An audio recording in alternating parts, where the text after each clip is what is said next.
What's up, tribe? How you guys doing? Go ahead and hit that subscribe button, and I hope you like this video. This is Growing Up Hip Hop Season 7, Episode 7. So we 7 and 7. So we start this episode off. We have JoJo in the city talking to his mom. And I'm gonna be honest with you guys. I'm not gonna spend a whole lot of time on this because I'm gonna get to this at the end of the episode. But he's talking to his mom about the fact that he's gonna go and talk to Tanisa's dad, Buck. Because he's like, I don't know what his issue is with me. Like, we were cool. Like, I didn't understand what the problem is, but I'm gonna go talk to him because, you know, at the end of the day, Tanisa's happiness and my family's happiness is what's most important to me. So, you know, I'm gonna swallow what I need to swallow so I can go talk to this man. But he said, I don't understand where this is coming from because, you know, before I proposed to Tanise, I went and had a conversation with him. We were cool. He said some really nice things about me at the wedding. And so, honestly, at this point, I don't even know where this is coming from. I don't know where the animosity is, but I'm really willing to sit down and figure it out with him. Later on in the episode, well, let me just go ahead and get Sam and Egypt go cake testing, and they're talking about the wedding, and they've decided to have this big wedding. Honestly, I feel like the only reason why they're doing this wedding is to have a storyline for the season, because they made it very clear last year that they didn't want to have no big wedding because they didn't feel like people really cared about them and really wanted their in their best interest and were really rooting for them, and so that's why they weren't trying to have a big wedding or whatever. Now all of a sudden it was just the pregame, it was just the warm-up. We were always ready to have a full wedding. The other reason why I think they ran into that wedding last season is because they thought that Sam ass was going to jail and they wanted to be married before he went to jail. But his case keeps getting pushed back. So now they're having this whole big wedding. We see where Tretch talks to Egypt. They meet at the venue, which the venue looked really nice. I'm going to give them credit that the venue was really pretty. And they're talking about, again, just talking about the pregame and having the wedding or whatever. And are you ready for the baby? And being ready for the baby. We find out that she invited TT. And, of course, Tretch is happy that she invited TT because Tretch has been wanting them to find a way to reconcile, you know, forever. And then she said that she invited Tyran so he can walk her down the aisle with Tretch. So they're going to do, like, the whole double walk down the aisle thing.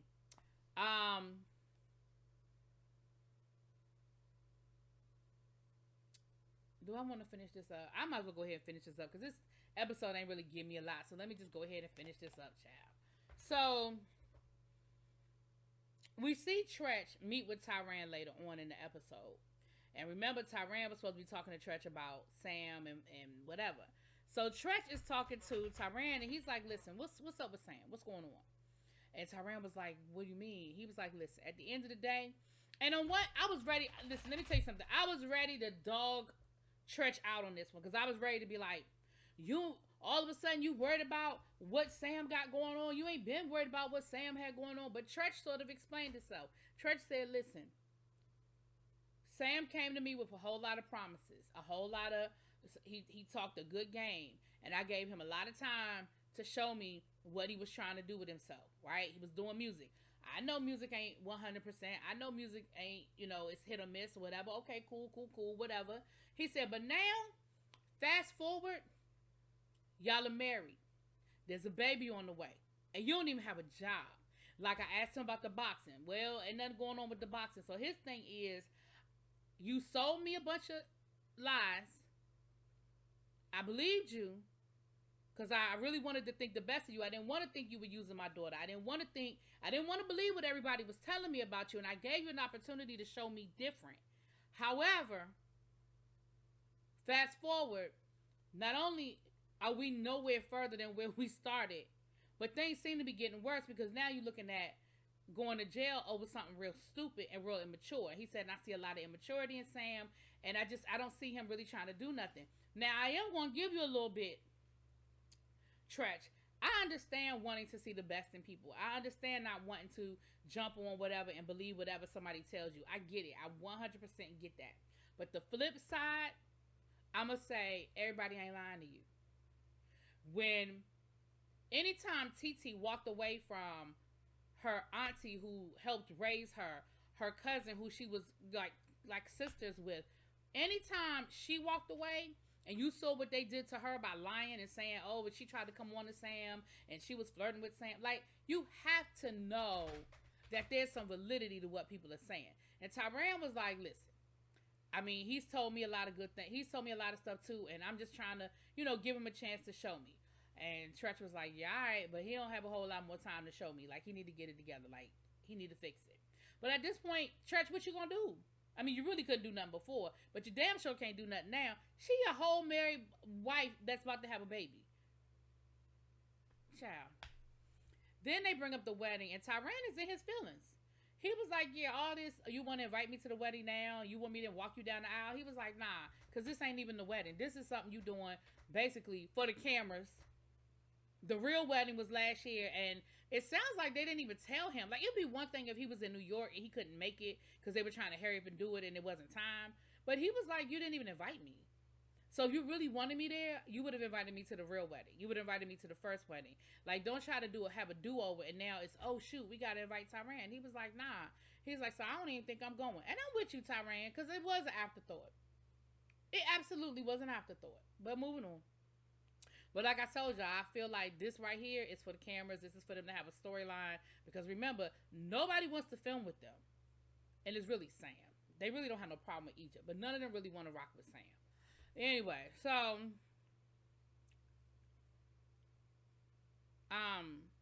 then we back in the studio. Now, Lazy Bone is back. I thought by the way they left that caption on the last week's video, I thought he was gone.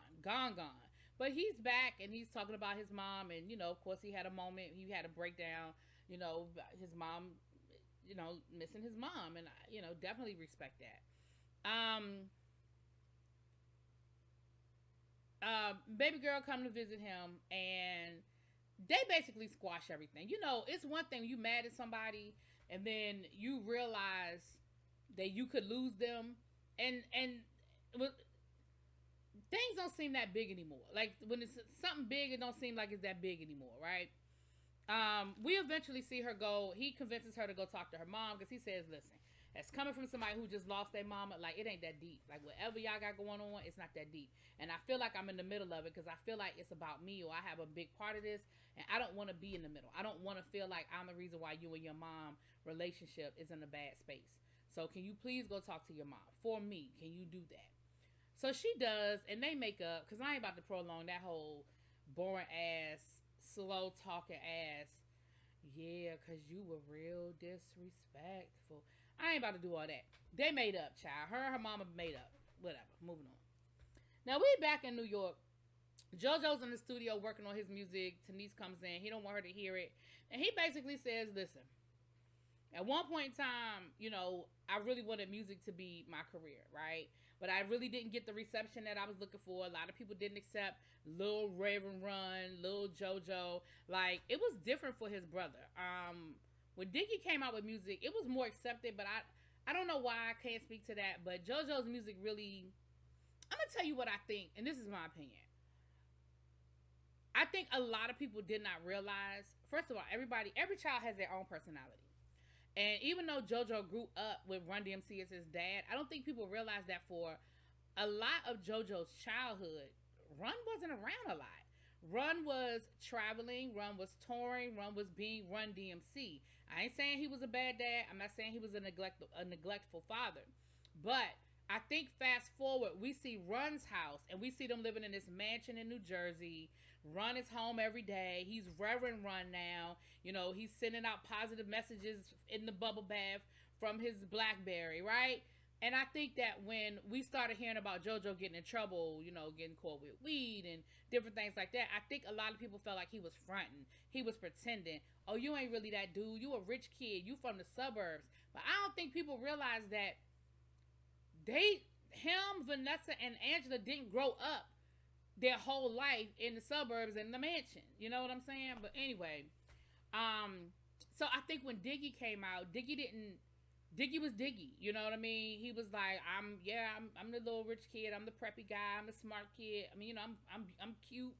And I think that's part of what it was. And he sort of came along in that, like, in the bubblegum phase, whereas JoJo was trying to be like hard, and he didn't want to be in that Run DMC box. Anyway, it wasn't well received. So he said, I kind of went behind the scenes, and I was, I started my management company and I've been kind of successful with that. But now, I feel like I still have something to say. I feel like I still want to make music. And so I kind of want to go back to that. And so he's explaining to her why, he's doing music and how he really, when he's going to premiere his music at the 50th anniversary situation, why that's really important to him or whatever. So I feel like I covered everything else, child.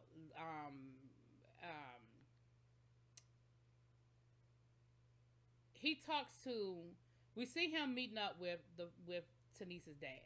Now let me say this: one of three things is happening in this scene. Okay, number one, this whole shit is fabricated. It's fugazi. It's a storyline. It's a fake storyline. That's number one. Number two, Buck is looking for a moment. He's like, oh, y'all filming me? Oh, I have some camera time, and he's looking for a whole moment. Three, this shit is real, but it's stupid as hell and it's ridiculous. And Buck, you're an ass.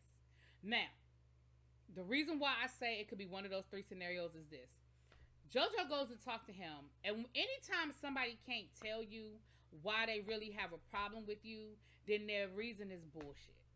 He could not give JoJo pinpoint a problem he had with JoJo.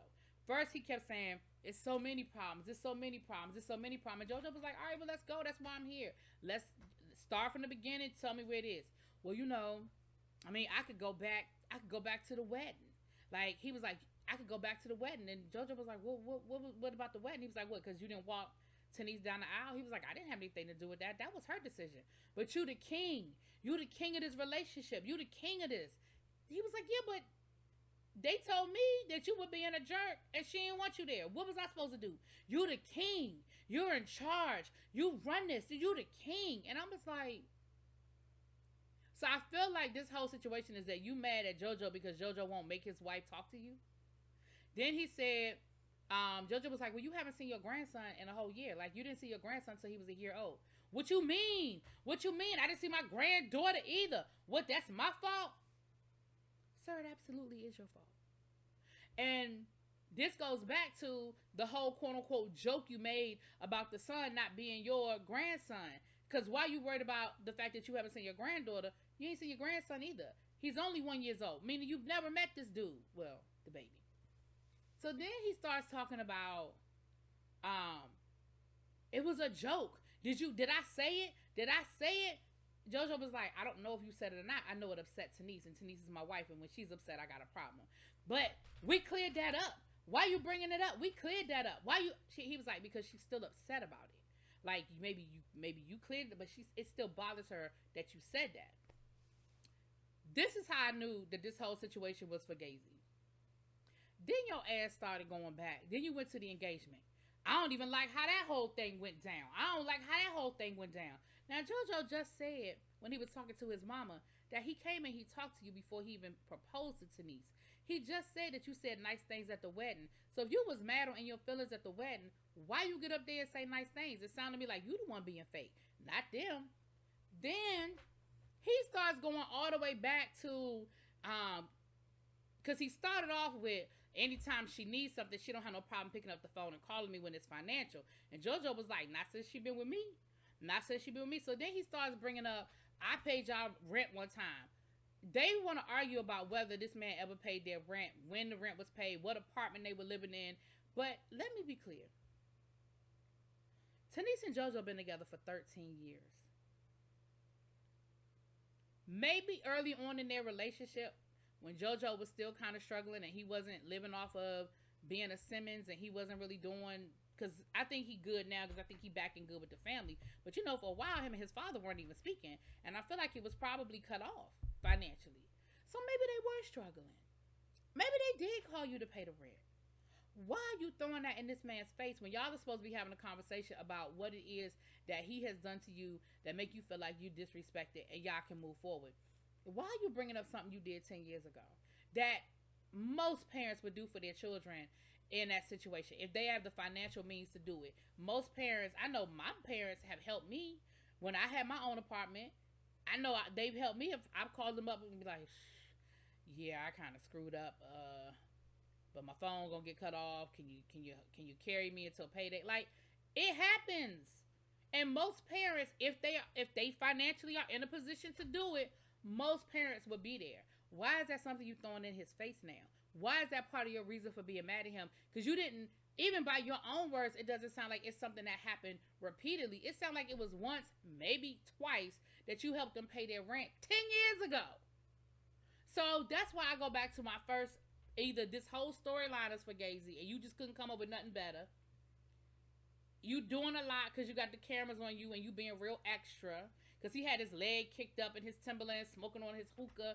Then, or this is just who you are. You are just an asshole. So then he tells JoJo, I'm done with this. I'm done with this. You're done. You can leave. You can leave. Now, here's JoJo. Here's where I'm going to say you were wrong, bruh. I think at that point now you're a little embarrassed. So you were like, well, I want to hear the music because they're in the studio. Well, I want to hear the music. Play me some music. What were y'all working on? Play me what y'all were working on. The man kept telling you to leave. And you wouldn't leave. So he threw a bucket of ice on you. Now, do I think that was some bitch shit to do? Yes, it absolutely was some old bitch shit. But he did ask you to leave. And you wouldn't leave. Ciao. Anyway, that's the episode. I don't have no more for this. I'll talk to y'all later. Peace.